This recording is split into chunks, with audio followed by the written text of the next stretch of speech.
ফের বড়খালা পুলিশের বৃহৎ সাফল্য, বিপুল পরিমাণের কফ সিরাপ উদ্ধার পুলিশের।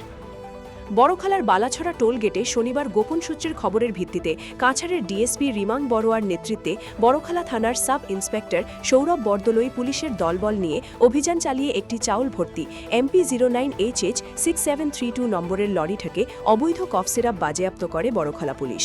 পাচারের দায়ী লরি চালক জসবীর সিংয়ে আটক বড়খালা পুলিশ। জানা গেছে, জসবীর সিং পশ্চিমবঙ্গ থেকে কফ সিরাপ লোড করে শ্রীভূমিতে যাবার উদ্দেশ্যে বড়খালা বালাছড়া টোল গেটে পুলিশের অভিযানে তল্লাশিতে ধরা পড়ে। লরি থেকে 29,600 বোতল কফ সিরাপ উদ্ধার করে পুলিশ। চালকের বাড়ি মধ্যপ্রদেশের ইন্দোরে বলে জানা গেছে।